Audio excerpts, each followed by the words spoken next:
So let's have some talk.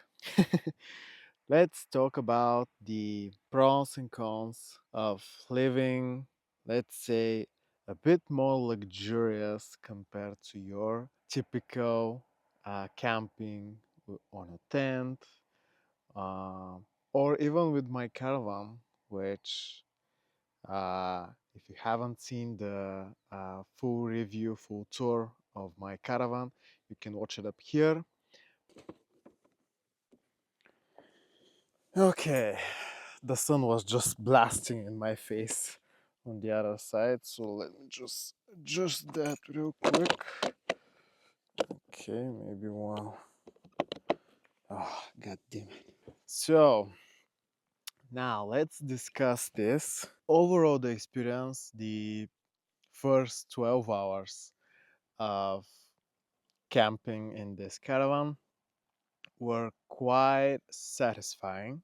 Maybe because I've been living in my caravan for 2 months while I was traveling around Europe, and it was so confined space compared to this humongous caravan. Again, this is not a big caravan when it comes to the caravan standards, but it's way bigger than mine. Let me show you around actually and what I like and what I don't like about this caravan.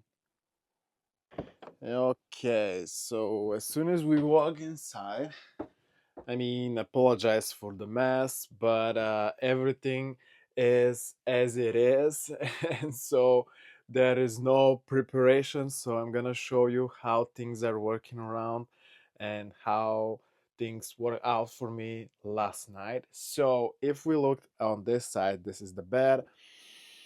It's quite huge bed. I believe it's 200 meters by I believe 160, almost a full size king bed compared to Euro standards. However, the only thing that I couldn't figure quite out, and I don't know how my parents slept on this bed, was that the cushions don't light quite well here, and I'm sure this is a user error than a caravan error. So I'm pretty sure that I haven't done something quite well. The only thing that I know for sure is that these cushions, they cannot be mixed because these are a few centimeters shorter than these two. So this bench is a few centimeters longer than this one, so I'm sure that they are on a correct position. However, this bump here, which was not so pleasant when sleeping on this side, but yeah, the overall experience with these benches, table, makeup beds is I don't like them. Again, I've been on the road for 2 months with my own caravan. It has the same system, two benches and a table between, and you just convert the whole setup into a bed. It's quite exhausting. Each night and each morning you have to put everything away in order to use the table because you don't have any other table to work, to eat, or etc. So it's not so convenient for me. Again, for some people might work. For me, it's not the case here. On this side, we have the kitchen. As you saw from the earlier footage, I've used the one of the three gas stoves. They're quite neat. The only thing is that there is no uh, piezo or something, this feature that when you press the button and just switch, the integrated gas stoves has the switch, and so they lit. Because this one doesn't have one, you have to use a separate lighter in order to lit the gas. On this side we have the sink, which again it's protected by this glass lid. It works on 12-volt, the pump, and right now, actually, believe it or not, is only connected to my car battery on the front.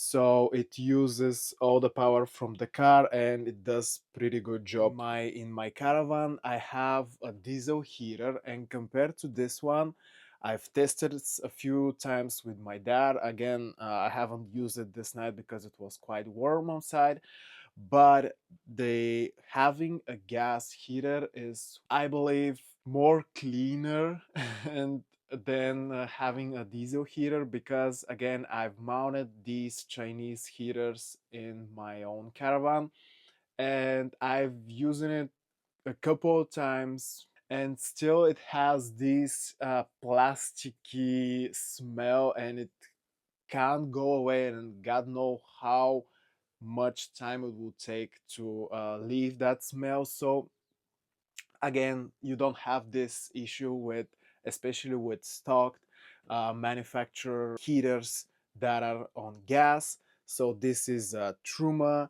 They are well known by the market, so they're quite good, and well, they're not so affordable like a typical Chinese diesel heater, but again, they're way quieter and they're way more uh, cleaner compared to the diesel heaters. This side we have the huge fridge. I'm saying huge because compared to my 50 60-ish liter fridge, this is, I believe, 120 liters, which again, it's a Dometic. It can work on 220 gas and 12-volt connection.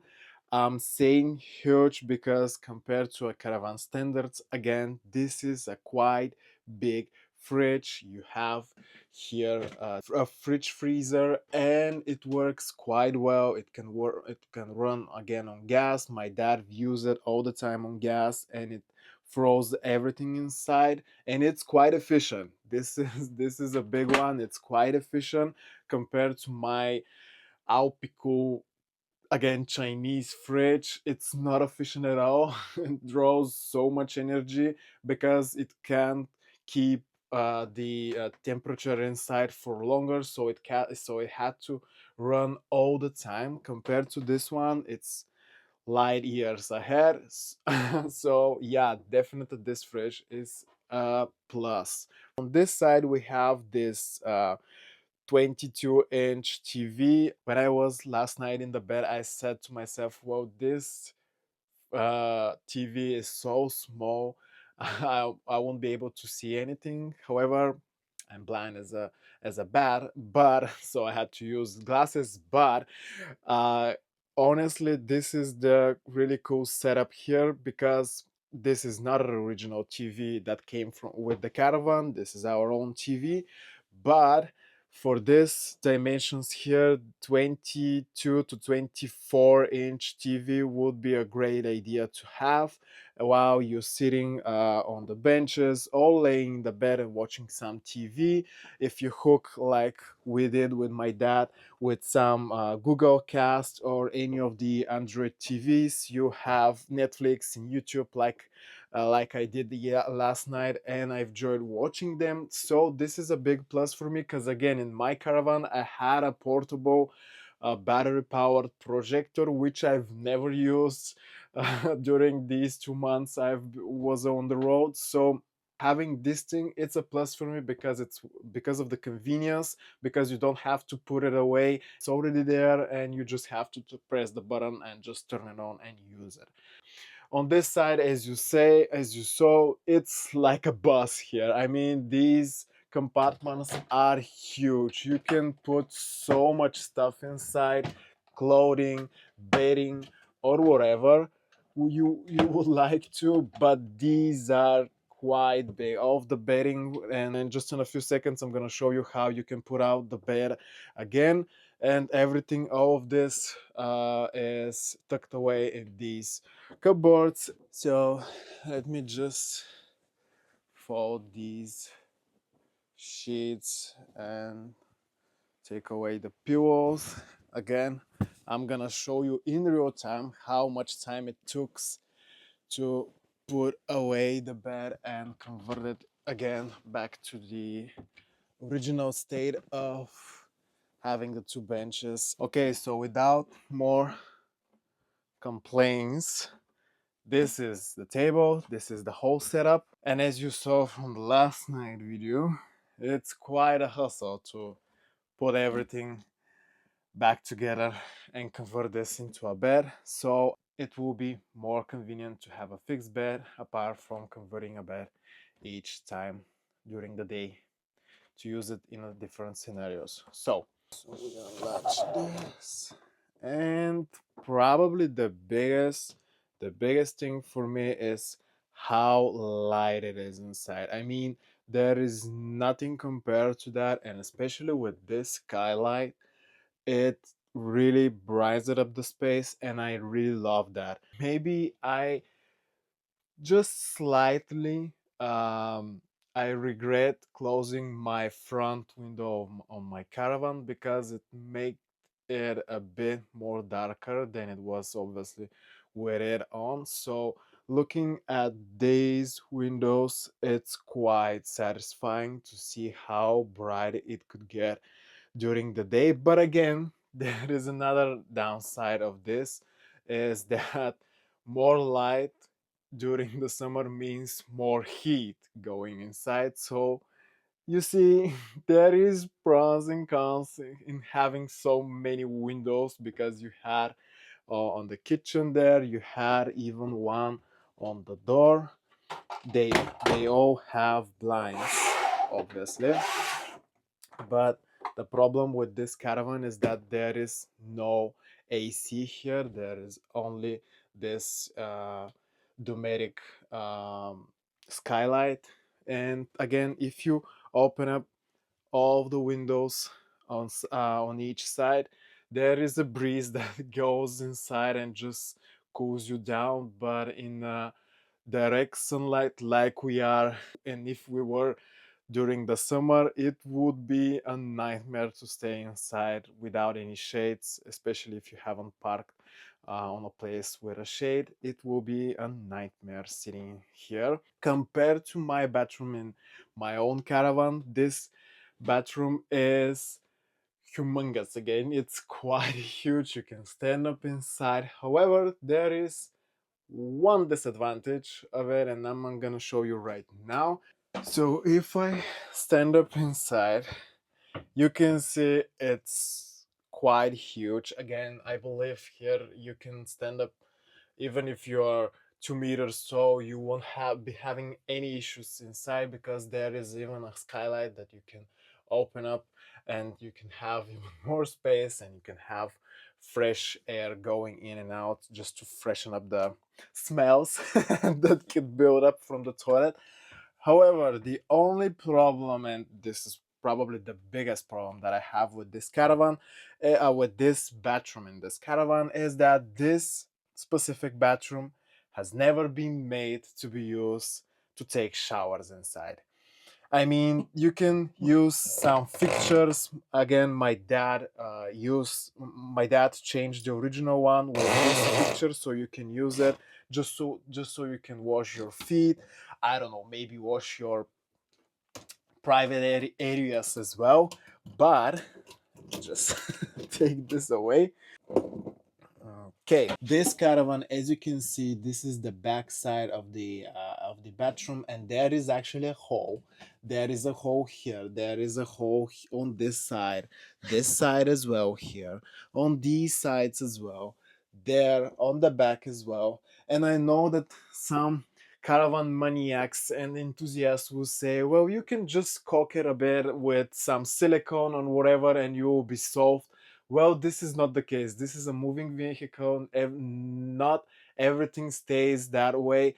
And most particularly, this bathroom hasn't been designed or built to be used inside as a shower.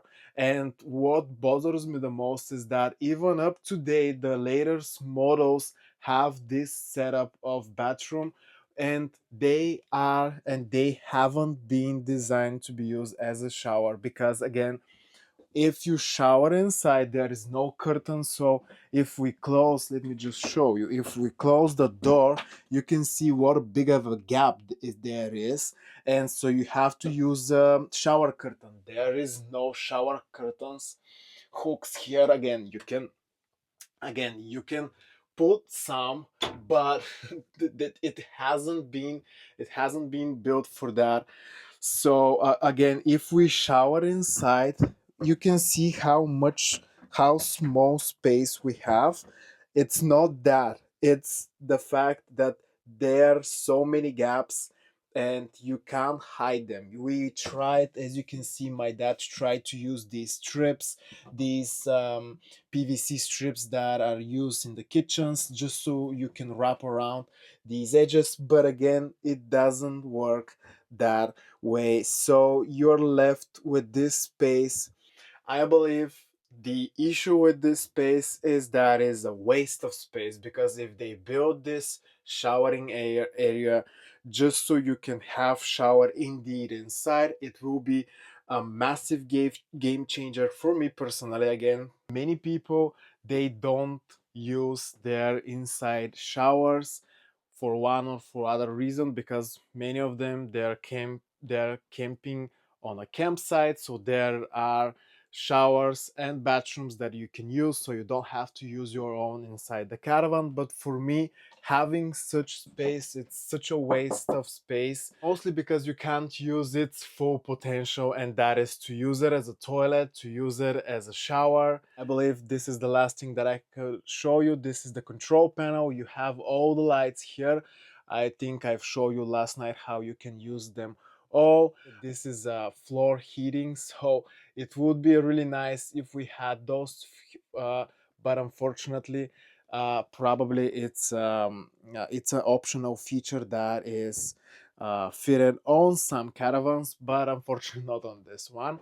So this is probably the only thing from this control panel that is missing. Here you can heat up the water and all of that. I'm gonna give you a full tour and a full review of this caravan later on. I just want to give you my honest opinion of me spending my first 12 hours in this caravan.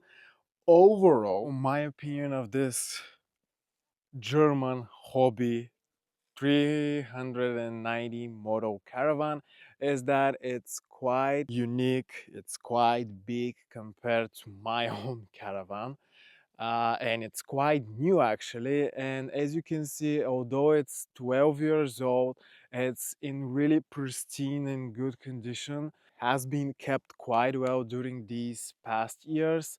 My dad had it since March of 2024, so it's brand new for us as well. Germans know how they can build a good caravans. Overall, it's a great caravan. I really like that, but still, it's not something that I'm looking for. So my advice is, if you're looking for such caravan, just go out and just test it out to see how it will be for you personally. Thank you so much for watching, and I'll see you in the next video. Bye for now.